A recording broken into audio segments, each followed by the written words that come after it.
11वें सिपारे की मैंने एक आयत मुबारक तिलावत की है जो कि सूरत यूनुस की आयत नंबर 58 है। इसमें अल्लाह पाक की ज़ात ने मुसलमानों को अपने प्यारे हबीब नबी करीम अलैहिस्सलाम की ज़ुबान मुबारक से हुक्म इरशाद फरमाया है, क़ुल ए मेरे महबूब तुम फरमा दो, बिफ़ज़लिल्लाहि व बिरहमतिही फ़बिज़ालिका फ़लयफ़रहू, कि जब अल्लाह का फ़ज़ल हो और अल्लाह की रहमत हो तो फिर उनको चाहिए कि खुशियाँ करें। हुवा खैरुम मिम्मा यजमाऊन, ये उससे बेहतर है कि जो वो माल अपना जोड़ जोड़ कर रखते हैं। उनको चाहिए कि अल्लाह के फ़ज़ल पर ख़र्च करें, अल्लाह की रहमत पर ख़र्च करें। और ये बात मुतहक़्क़िक़ है कि फ़ज़ल से मुराद सूरत अहज़ाब के मुताबिक सारे फ़ज़लों से बढ़कर नबी पाक अलैहिस्सलाम है। वबश्शिरिल मुअमिनीना बिअन्ना लहुम मिनल्लाहि फ़ज़लन कबीरा, अल्लाह ताला ने सारे फ़ज़लों से बढ़कर बड़ा फ़ज़ल नबी पाक अलैहिस्सलाम को बनाकर भेजा।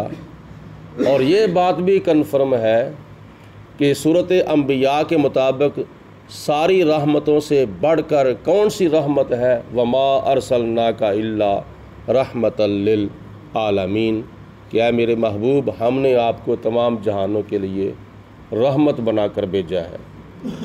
यानी सारे फ़ज़लों से बड़ा फ़ज़ल भी अल्लाह के प्यारे हबीब अलैहिस्सलाम है और सारी रहमतों से बढ़कर अल्लाह की रहमत भी नबी पाक अलैहिस्सलाम है। तो हुज़ूर अलैहिस्सलाम तो अल्लाह का फ़ज़ल बनकर भी तशरीफ़ लाए हैं, अल्लाह की रहमत बनकर भी तशरीफ़ लाए हैं। तो इस मौका पर खुशी का इजहार करना कुरान पाक के ऐन मुताबिक है। बाज़ हज़रात ख़ुद भी गलत फ़हमी का शिकार हैं और औरों को भी गलत फ़हमियों में डाले हुए हैं और मज़ीद डाल रहे हैं। कहते हैं कि तुम रबीउल अव्वल शरीफ की 12 तारीख़ को खुशियाँ मनाते हो, जश्न मनाते हो, झंडियाँ लगाते हो, कुमकुमे लगाते हो, रास्ते सजाते हो, जुलूस निकालते हो। तो ये तो नबी पाक अलैहिस्सलाम की वफ़ात का दिन है, बाज़ हज़रात ये कहते हैं। और ये याद रखें, हदीस पाक के मुताबिक और मुफस्सिरीन के अक़वाल के मुताबिक और जमहूर उलमा के और मुहक्किकीन के मुताबिक नबी करीम अलैहिस्सलाम की विलादत रबीउल अव्वल शरीफ की 12 तारीख़ को है, लेकिन हुज़ूर अलैहिस्सलाम की वफ़ात 12 रबीउल अव्वल शरीफ को नहीं है। ये बड़ी मुतहक्किक बात है और बड़ी पक्की बात है और कन्फर्म है, इसमें किसी किस्म का कोई शक नहीं है कि हुज़ूर अलैहिस्सलाम की वफ़ात 12 रबीउल अव्वल शरीफ को नहीं है। कि पहले नंबर पर तो रबीउल अव्वल शरीफ की 12 तारीख़ को हुज़ूर अलैहिस्सलाम की वफ़ात कभी बन सकती नहीं। नंबर 2, बिलफ़र्ज़ अगर रबीउल अव्वल शरीफ की 12 तारीख़ को नबी पाक अलैहिस्सलाम की वफ़ात अगर हो भी तो क्या सहाबा कराम ने हर साल नबी पाक अलैहिस्सलाम का गम मनाया था? किसी हदीस पाक से साबित नहीं है कि जनाब सिद्दीक़ अकबर ने हर साल 12 रबीउल अव्वल शरीफ को हुज़ूर का गम मनाया हो, उमर फ़ारूक ने हर साल 12 रबीउल अव्वल शरीफ को गम मनाया हो, सहाबा कराम ने हर साल 12 रबीउल अव्वल शरीफ को नबी पाक अलैहिस्सलाम का गम मनाया हो और सोग मनाया हो। ये किसी हदीस पाक से साबित नहीं है, बल्कि मुस्लिम शरीफ की हदीस पाक में आता है, नबी करीम अलैहिस्सलाम ने फरमाया कि ए मेरे उम्मतियों, खुदा न खास्ता तुम्हारी माँ फ़ौत हो जाए, तुम्हारा बाप फ़ौत हो जाए और तुम्हारी बेटी फ़ौत हो जाए, बेटा फ़ौत हो जाए, बहन फ़ौत हो जाए, भाई फ़ौत हो जाए, बीवी फ़ौत हो जाए, कोई भी रिश्तेदार फ़ौत हो जाए, तो नबी पाक अलैहिस्सलाम ने फरमाया 3 दिन तक तुम सोग करोगे, 3 दिन तक तुम फूड़ी डालोगे।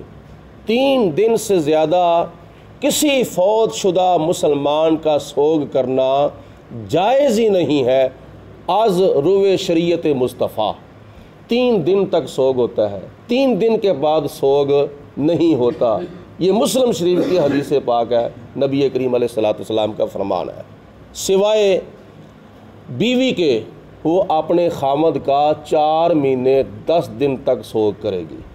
अगर खामद फोत हो जाए तो उसकी बीवी अब चूँकि बेवा हो चुकी है, वो अपने खामद का 4 महीने 10 दिन सोग करेगी।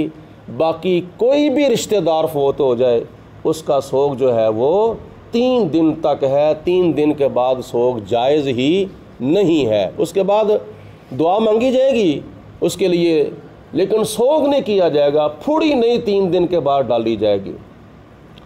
तो हुजूर अलैहिस्सलाम ने तो हमें ये तालीम दी है कि बेवा जो है वो अपने खामद का 4 महीने 10 दिन तक सोग करेगी, और कोई रिश्तेदार फोत हो जाए उसके बकिया रिश्तेदार जो हैं, उसके वरासा जो हैं, वो अपने फौत शुदा अज़ीज़ का सोग 3 दिन तक करेंगे। तो नबी पाक अलैहिस्सलाम 1400 साल से ज़्यादा अरसा हजूर अलैहिस्सलाम को दुनिया से विसाल फरमाए हुए हो चुका है। तो क्या हदीस पाक के मुताबिक अब भी नबी पाक अलैहिस्सलाम का सोग किया जाएगा? ये बिल्कुल बात गलत है, हदीस पाक के बिल्कुल ख़िलाफ़ है। हुजूर अलैहिस्सलाम ने कहीं नहीं फरमाया कि जब मेरे फौत होने का दिन आ जाए तो तुम सोग मनाया करो। बल्कि एक और बड़ा अजीब नुक्ता याद रखें, रबीउल अव्वल शरीफ की 12 तारीख़ जब आती है तो कुछ लोग हमें तुम्हें दूसरों को कहते हैं कि ये तो सोग का दिन है, ठीक है। और इसी तरह अगर माह मुहर्रम शरीफ की 10 तारीख़ को शिया लोग जब हज़रत इमाम हुसैन का सोग करते हैं, शुहदाए करबला का सोग करते हैं, तो उनको कहते हैं कि 3 दिन के बाद तो सोग करना जायज़ ही नहीं है। तुम 1400 साल के बाद हज़रत इमाम हुसैन का और शुहदाए करबला का सोग क्यों कर रहे हो? मुहर्रमुल हराम के अंदर वो कहते हैं कि 3 दिन के बाद सोग जायज़ ही नहीं है, और रबीउल अव्वल शरीफ के अंदर 12 तारीख़ को कहते हैं कि नबी पाक अलैहिस्सलाम तो इसी दिन वफ़ात पाए हैं, लिहाजा तुम खुशियाँ मना रहे हो। यानी मुहर्रमुल हराम के अंदर अकीदा कुछ और होता है, रबीउल अव्वल शरीफ के अंदर अकीदा कुछ और होता है। हमारा अकीदा वही है जो माह मुहर्रम के अंदर है, और वही अकीदा है जो माह रबीउल अव्वल शरीफ के अंदर है। अकीदा एक होना चाहिए, वक्त के लिहाज से अकीदा नहीं बदलना चाहिए, बल्कि अकीदा वही जो नबी पाक अलैहिस्सलाम के सहाबा कराम का अकीदा है।